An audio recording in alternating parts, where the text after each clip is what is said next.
डेढ़ माह में पहली बार एक्टिव केस 8 लाख से कम, कोरोना से जंग जीतने के करीब पहुंचा देश। मिशन शक्ति के शुभारंभ के साथ सीएम योगी का बड़ा ऐलान, महिलाओं की सुनवाई के लिए यूपी के थानों में होगा अलग इंतजाम।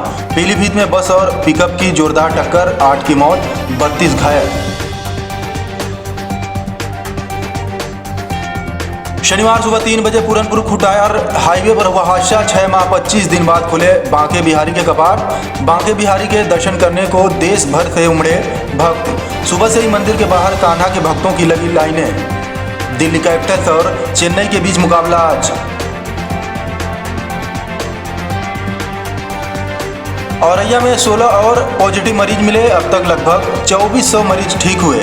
इटावा में बस की चपेट में आए बाइक सवार पिता पुत्र की मौत, दूसरा बेटा गंभीर घायल, बस पलटी, सभी यात्री सुरक्षित। इटावा ग्वालियर हाईवे पर देर रात हुआ हादसा। जालौन में मां ने 2 बच्चों की गला घोंटकर की हत्या। महिला ने खुद भी फांसी लगाकर की आत्महत्या। मानसिक व शारीरिक रूप से दिव्यांग थे दोनों बच्चे। प्रभारी मंत्री नीलिमा कटियार ने महिलाओं को किया सम्मानित। आत्मनिर्भर सशक्त बनाने के लिए मिशन शक्ति योजना का किया शुभारंभ। अब खबर विस्तार से।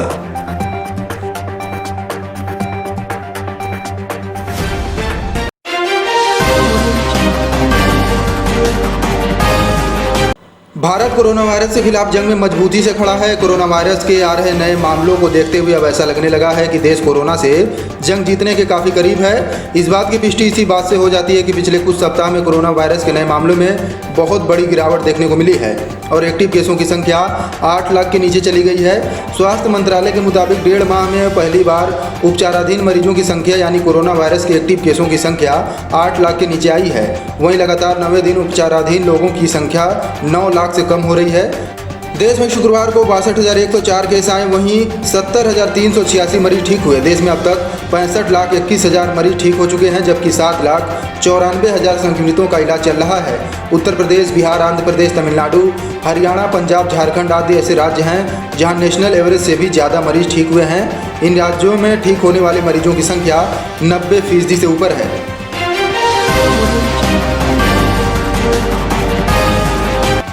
नवरात्र के पहले दिन महिलाओं और बच्चों की सुरक्षा के लिए मिशन शक्ति के शुभारंभ के साथ सीएम योगी ने ऐलान किया कि अब यूपी के थानों में महिलाओं की सुनवाई के लिए अलग से इंतजाम किया जाएगा। प्रदेश में 1535 थानों में महिलाओं की शिकायतें सुनने के लिए अलग कमरे बनेंगे। साथ ही वहां एक महिला पुलिसकर्मी की तैनाती की जाएगी जो खास तौर पर थाने पर आने वाली महिलाओं की सुनवाई करेगी।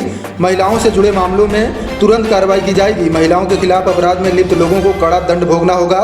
शनिवार को मुख्यमंत्री योगी आदित्यनाथ ने महिलाओं और बच्चों की सुरक्षा के लिए मिशन शक्ति का शुभारंभ बलरामपुर में किया। लखनऊ में राज्यपाल आनंदीबेन पटेल ने इस अभियान का शुभारंभ किया। प्रदेश में अन्य जिलों में प्रभारी मंत्रियों ने इसका शुभारंभ किया।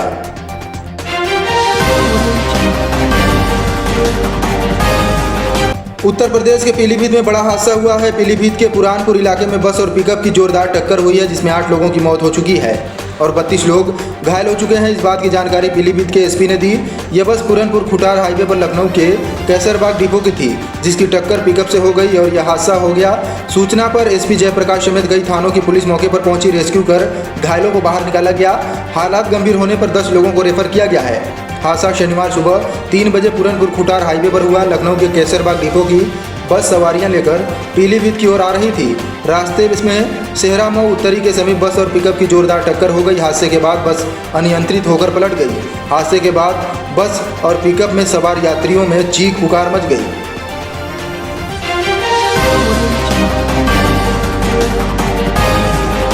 उत्तर प्रदेश के मथुरा में विश्व प्रसिद्ध बांके बिहारी मंदिर के कपाट कोरोना वायरस के चलते पिछले लगभग 7 महीने से बंद थे। न्यायालय के आदेश के बाद मंदिर प्रशासन और पुलिस प्रशासन के बीच हुई बैठक के बाद शनिवार को बांके बिहारी मंदिर के कपाट खोल दिए गए। मंदिर के कपाट खुलने के साथ मंदिर के बाहर लोगों की भारी भीड़ दिखाई दी। कान्हा की नगरी वृंदावन में भक्तों का सैलाब सुबह से ही उमड़ पड़ा। देश में विभिन्न इलाकों में श्रद्धालु अपने आराध्य बांके बिहारी के दर्शन करने यहाँ पहुँचे और बिहारी जी के दर्शन के इंतजार में घंटों खड़े रहे।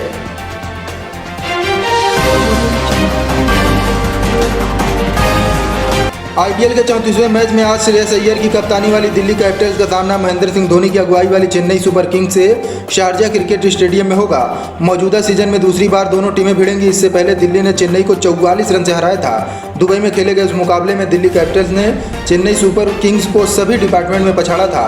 दिल्ली ने अब तक 8 मैच खेले हैं, जिसमें से उसे 6 में जीत मिली है, जबकि 2 में उसे हार का सामना करना पड़ा है।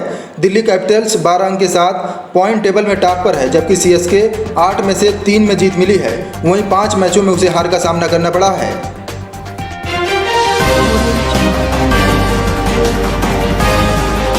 बॉलीवुड के दिग्गज एक्टर मिथुन चक्रवर्ती के बेटे महाअक्षय उर्फ मिमोह के खिलाफ एक महिला ने रेप की शिकायत दर्ज कराई है। शिकायतकर्ता ने मिमोह की मां, मिथुन की पत्नी और पूर्व अभिनेत्री योगिता बाली को भी 6 आरोपी बनाया है।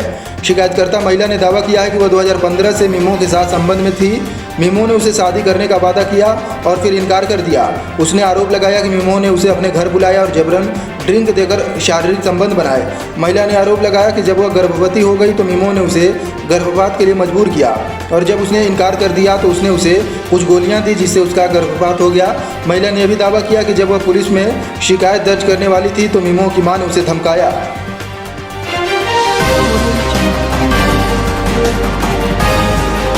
अगली खबर यूपी के औरैया जिले से। यहाँ शनिवार को आई जांच रिपोर्ट में 16 नए कोरोना पॉजिटिव मरीज सामने आए हैं। इसी के साथ जिले में अब तक कुल संक्रमित मिले मरीजों की संख्या बढ़कर 2617 हो गई है, जबकि 2400 के आसपास मरीज अब तक बीमारी से जंग जीत चुके हैं। 33 पॉजिटिव मरीजों की अब तक जान गई है। शनिवार को 16 नए मरीजों के मिलने की पुष्टि करते हुए मुख्य चिकित्सा अधिकारी डॉक्टर अर्चना श्रीवास्तव ने बताया कि रिकवरी रेट तेजी से बढ़ा है। जिले में अब तक लगभग 2400 मरीज कोरोना को मात दे चुके हैं।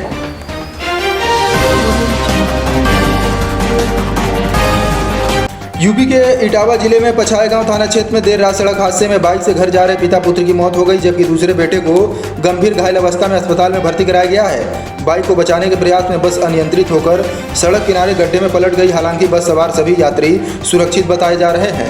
हादसा इटावा ग्वालियर मार्ग पर उदी मोड़ के निकट रात करीब 9 बजे हुआ। यहां भिंड से दिल्ली जा रही यात्री बस ने मोटरसाइकिल को अपनी चपेट में ले लिया।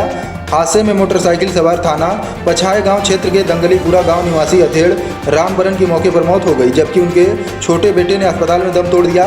गंभीर घायल दूसरे बेटे को पुलिस ने अस्पताल में भर्ती कराया है।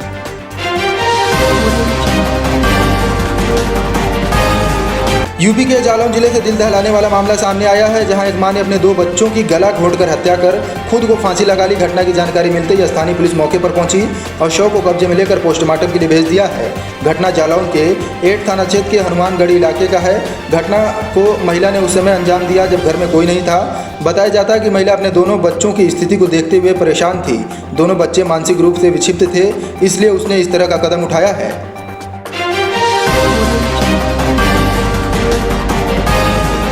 नवरात्रि के पहले दिन शनिवार को महिलाओं और बच्चों की सुरक्षा के लिए मिशन शक्ति के शुभारंभ आज जालौन में प्रदेश की राज्य मंत्री जिले की प्रभारी मंत्री नीलिमा कटियार द्वारा उरई राजकीय मेडिकल कॉलेज के एडिटोरियल सभागार में किया गया।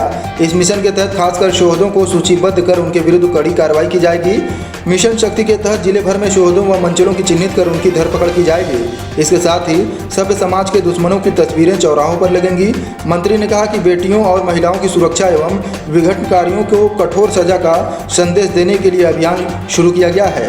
वह सभी थानों में एक विशेष कमरे में महिला हेल्प डेस्क बनाया जाएगा। यहाँ महिला अधिकारी व सिपाही की तैनाती होगी। इस बुलेटिन में बस इतना ही। कल फिर हाजिर होंगे नई खबरों के साथ। हमारे साथ जुड़े रहने के लिए हमारे फेसबुक पेज को लाइक करें, यूट्यूब चैनल को सब्सक्राइब करें और अधिक खबरों के लिए हमारी वेबसाइट www.tejaskhbar.com पर जाएं।